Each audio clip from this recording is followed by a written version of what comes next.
मुलुकको अर्थतन्त्र नै दुर्घटनाको डिलमा पुगे पनि आसन्न सङ्कटसँग जुझ्न अर्थ मन्त्रालय यतिखेर योजनाविहीन छ। अर्थतन्त्रका सबैजसो सूचकहरू तीव्र रूपमा नकारात्मक दिशातिर लम्किएपछि आलोचनाको तारो अर्थमन्त्री जनार्दन शर्मा बनेका छन्। खास गरी प्रधानमन्त्री शेरबहादुर देउबा र उनको दल नेपाली कांग्रेस मन्त्री शर्माको अपरिपक्वता र अदूरदर्शिताका कारण यो स्थिति आएको निष्कर्षमा पुगेका छन्। शर्माले अपेक्षाकृत क्षमता देखाउन नसकेको कारण माओवादीभित्र पनि असन्तुष्टि चुलिएको छ। प्रधानमन्त्री शेरबहादुर देउबाले आफ्नो शपथकै दिन गत असार 29 गते गठबन्धन साझेदार माओवादी केन्द्रबाट अर्थ मन्त्रालयमा जनार्दन शर्मा र ऊर्जामा पम्फा भूषाललाई जिम्मेवारी दिएर पहिलो दिनबाटै आफ्नो टिममा सामेल गरेका थिए। हरेक सरकारको सफलता असफलताको मानक नै मानिने अर्थ मन्त्रालयको नेतृत्वमा शर्मा आएपछि दुई खालका बुझाइ थिए।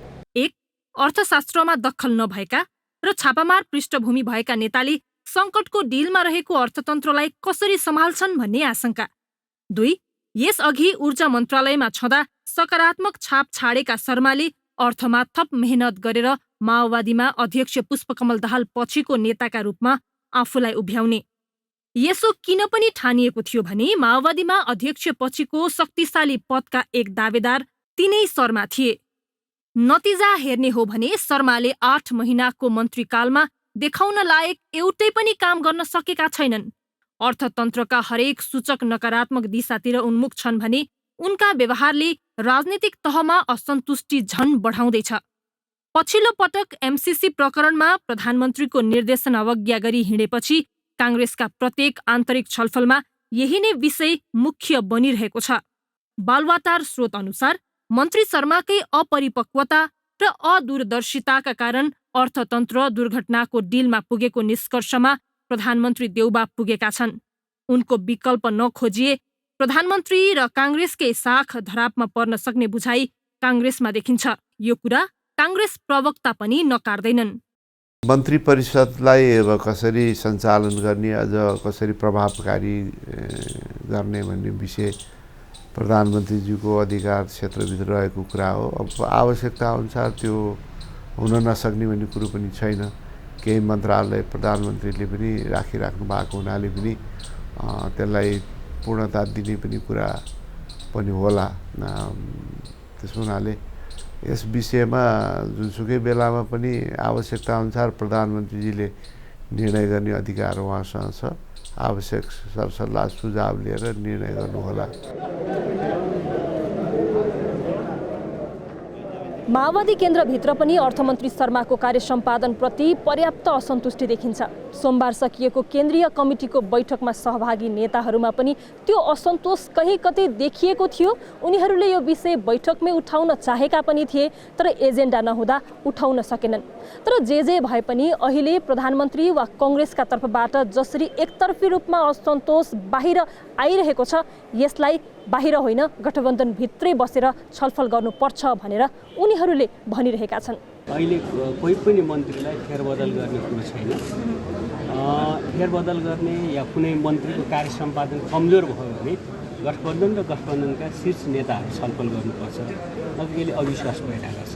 त्यसैले मेरो काङ्ग्रेसका नेताहरूसँग पनि अनुरोध कि एक वा अर्को गठबन्धनका सहभागी मन्त्रीहरूको बारेमा मूल्याङ्कन गरेर हिँड्ने भन्दा पनि समग्र गठबन्धन बसेर सरकारको कार्य सम्पादनको मूल्याङ्कन हुनुपर्छ। आवश्यक परे त फेरबदल हुन्छ। त्यसो त माओवादी केन्द्रभित्र पनि शर्माका प्रतिस्पर्धी नेताहरू अर्थमन्त्री र पार्टी महासचिवका आकाङ्क्षी छन्। पदाधिकारी चयनमा चलेको रस्साकस्सीकै बीच अध्यक्ष दाहालले कसैलाई पनि महासचिव नतोकेपछि एकै व्यक्ति लामो समयसम्म अवसर पाइरहने भनेर समेत बेचैनी व्यक्त हुन थालेको छ। अर्थात् पार्टीभित्रको शक्ति सङ्घर्ष, गठबन्धनको असन्तोष र रुग्ण अर्थतन्त्र शर्माको सत्ता यात्रामा एकैसाथ चुनौती बनेर देखा परेका छन्। क्यामेरामा जय तामाङका साथमा अङ्गराज नेउपाने र सृजना घिमिरे, ग्यालेक्सी 4K, काठमाडौँ। अर्थतन्त्रका सबै महत्त्वपूर्ण सूचक अहिले सङ्कट उन्मुख छन्। कोभिड पछिको पुनरुत्थान त कता हो कता अर्थतन्त्र झन् नयाँ सङ्कटले घेरिन थालेको छ। प्रमुख आर्थिक सूचक कसरी धाराशायी बन्दैछन् त हेरौँ विनय बन्जाराको यो प्रस्तुति। अहिले मुलुकसँग भएको सबै विदेशी मुद्राले 6 महिनाको पनि आयात थेग्न नसक्ने अवस्था छ। हरेक महिना बढेको आयात धान्न सरकारले ढुकुटी रित्याउनु परिरहेको छ। राष्ट्र बैंकले 3,500 वस्तुको आयातमा कडाई गर्ने कोसिस गरे पनि त्यसले बजारमा तात्विक अन्तर ल्याउन सकेको छैन। अहिलेकै गतिमा व्यापार घाटा चुलिने हो भने आउँदो असार मसान्तमा 17 खर्ब हाराहारी व्यापार घाटा बेहोर्नुपर्ने हुनसक्छ। माघसम्मैकै व्यापार घाटाको पनि 10 खर्ब नागिसकेको छ।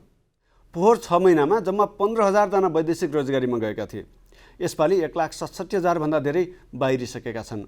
दोहोर्याएर विदेशिनीको सङ्ख्या पनि पोहोर 32,000 थियो, अहिले 1,30,000 नागिसकेको छ। यति हुँदाहुँदै पनि रेमिटेन्स बढ्न सकेको छैन। उल्टै पोहोरभन्दा 5.5% घटेको छ। मुलुकको भुक्तानी सन्तुलन 2.5 खर्बभन्दा बढी घाटामा छ। 2 वर्ष अघि अर्थतन्त्रको 27% रहेको सरकारी ऋण अहिले 40% नागिसकेको छ। मुलुक विदेशी ऋणको भारीले थिच्चिँदै गएको छ। तर यसरी बढेको ऋणले अर्थतन्त्रको सबलीकरणमा सहयोग गरेकै छैन। आर्थिक वृद्धि अहिले पनि 2% सीमित छ।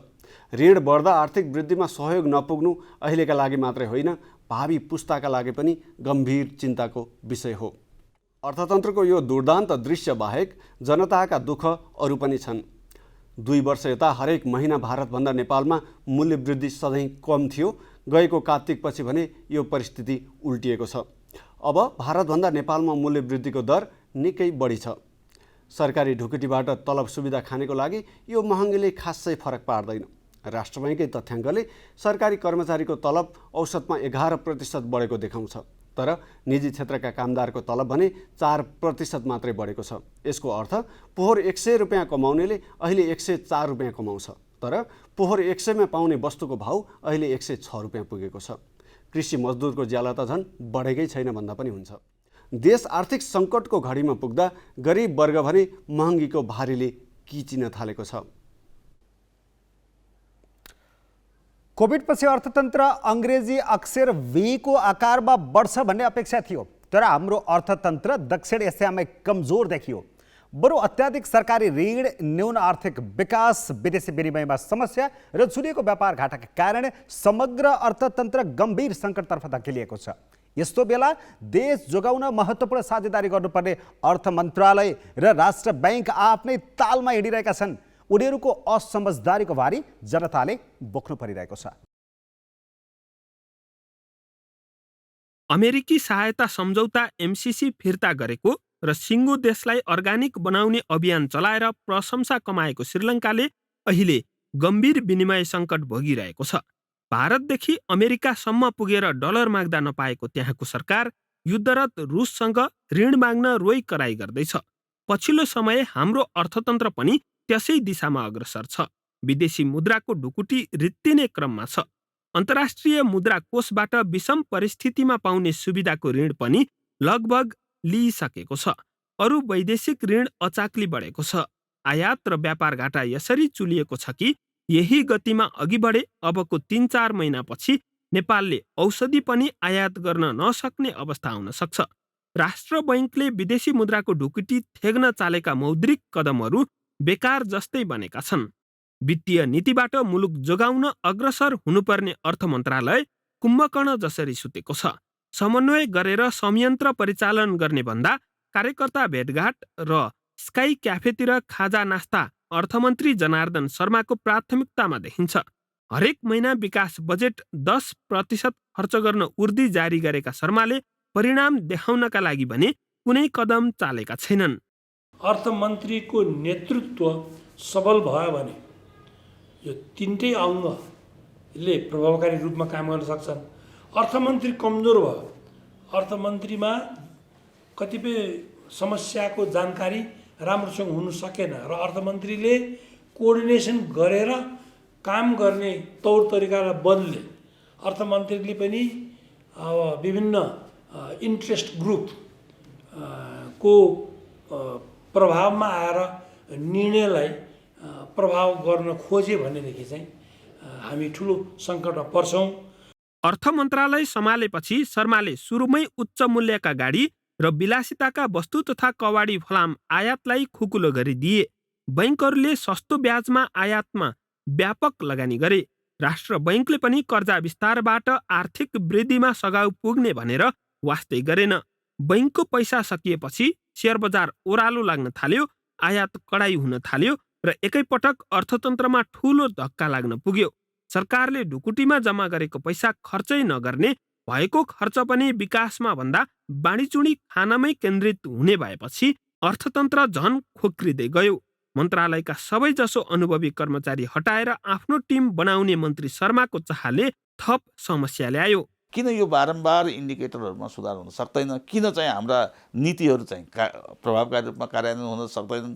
किन हाम्रा स्रोत साधनहरू चाहिँ एउटा विनियोजित क्षेत्रमा चाहिँ प्रभावकारी ढङ्गबाट कार्यान्वयन हुने भन्ने कुराको पछाडिको कारण के हो भन्दाखेरि हामीले चाहिँ एउटा योग्य मान्छेलाई योग्य ठाउँमा ल्याउने भन्ने कुरा हामी कहाँ त्यो भएन। मेरिटोक्रेसीलाई स्थान दिने कुराहरू भएन। आयात बढे राजस्व चुलिनुका साथै आर्थिक वृद्धि हुन्छ। त्यही जस लिन अर्थमन्त्रीले उदार भएर व्यापारीका हरेक शर्त र सुझाव स्वीकार्दै गए। राजस्व दोब्बर बनाउनमा केन्द्रित हुन कर्मचारीलाई निर्देशन दिँदै हिँडे। यही गलत मानकले अहिले अर्थतन्त्र भिरको टुप्पोमा पुगेको छ। तर जोगाउने उपाय त उनीसँग छैन नै, त्यतातिर गम्भीर देखिएका पनि छैनन्। बरु शर्मा आफ्नै पद जोगाउने दौडधुपमा छन्।